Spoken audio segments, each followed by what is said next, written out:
তো এই ভিডিওটি মনোযোগ সহকারে পুরোপুরি দেখলে অনেক অজানা কিছু জানতে পারবেন। দেখতে পাচ্ছেন একটা পাহাড়ি মহিলা কিছু আখ নিয়েছে, আখের উপরে খড় দিয়েছে, সেই খড়টাতে আগুন দিয়েছে।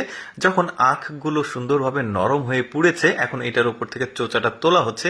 কি করা হবে আপনারা ভিডিওটা পুরোপুরি দেখতে থাকুন। পাহাড়ি বুদ্ধি দেখুন কি চমৎকার। এগুলোকে টুকরো টুকরো করে ঢেকিতে দেওয়া হয়েছে, ঢেকিতে পাড় দেওয়া হচ্ছে। এগুলো যখন গুঁড়ো গুঁড়ো হয়ে যাচ্ছে, এর ভেতর থেকে যে রসটা, সেই রসটা কিন্তু বের করে নেওয়া হচ্ছে। এটাকে একটা লিকুইড, যে গাঢ় লালি আঞ্চলিক ভাষায় বলা হয়, ওইটাকে ফর্মে নিয়ে আসা হচ্ছে। তারপরে ওইটা থেকে মিস্ত্রি তৈরি করা হচ্ছে। মিস্ত্রি দেখুন বালতিতে রেখেছে, কি চমৎকার ভাবে জমাট বেঁধে মিস্ত্রি তৈরি হয়েছে। আচ্ছা, পাহাড়িদের এই যে বাঁশে ওঠার যে স্টাইল, সেটা দেখায় আপনাদেরকে। দেখতে পাচ্ছেন একটা পাহাড়ি লোক উঠছে কি চমৎকার ভাবে, আবার একই ভাবে নেমে আসছে। তাদের আসলে পাহাড়ে থাকতে থাকতে অনেক ক্যাপাসিটি গুলো জানা হয়ে গেছে। এরপরে দেখুন কুয়া থেকে কিভাবে পানি তুলছে, এটা চাষাবাদ করার জন্য। যে কুয়াটা আছে, কি একটা অ্যানালগ পদ্ধতি, এখানে কিন্তু কোনো প্রযুক্তি নাই, কি বুদ্ধি খাটিয়েছে তারা। তারপরে দেখুন ওরা বাড়ি বানায়, দেখতে পাচ্ছেন এগুলো হচ্ছে সরিষার যে গাছ থাকে, সরিষা মাড়াই করার পর ওই গাছগুলো কাদাতে সুন্দরভাবে চোবাচ্ছে, তারপর সেগুলো দিয়ে কিন্তু মাটির বাড়ি তৈরি করছে, তবে ছাউনিটা তৈরি করছে ওইটা দিয়ে। তারপরে দেখুন ওরা নিজেদের জামা কাপড় শাড়ি এগুলো নিজেরাই বানায়, কিভাবে বানাচ্ছে দেখতে যাচ্ছেন।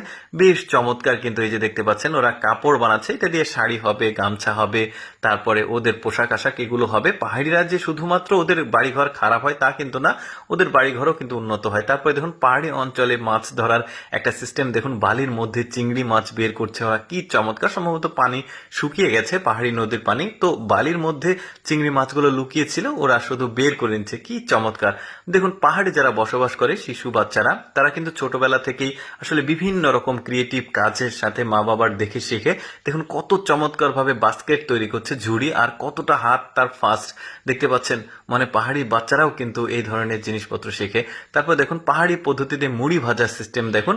এগুলো হচ্ছে পাথরকে কুচি কুচি করে কাটা হয়েছে, তারপরে পাথরের সঙ্গে তেল দিয়ে নিচে আগুন দিয়ে দেখুন ওপরে চাল দিয়েছে, কি চমৎকার ভাবে এই মুড়িটা হয়ে গেল। তারপরে চালনে তো ওই চালার পর ওই পাথরের নুড়িগুলো পড়ে গেল, মুড়িগুলো নিয়ে নিল। তারপর দেখুন ওদের এই যে বিচন বলি আমরা আঞ্চলিক ভাষায়, মানে ধানের গাছ লাগানোর জন্য ওই বিচনটা ওরা ঠিক কার্পেটের মতো করে তুলছে। আমাদের সমতলে যারা ধান চাষ করে তারা কিন্তু এইভাবে তোলে না।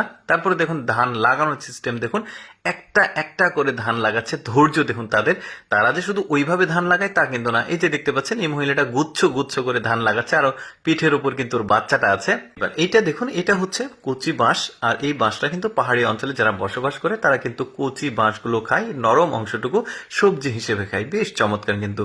দর্শক, আমি সবসময় চেষ্টা করি আপনাদের সামনে অজানা তথ্যমূলক ভিডিওগুলো উপস্থাপন করতে। এরকম ভিডিও দেখতে ভালো লাগলে আমাদের লেটস গো ফেসবুক পেজটি ফলো রাখতে পারেন। এই ভিডিওটি কেমন লাগলো কমেন্ট করে জানাবেন।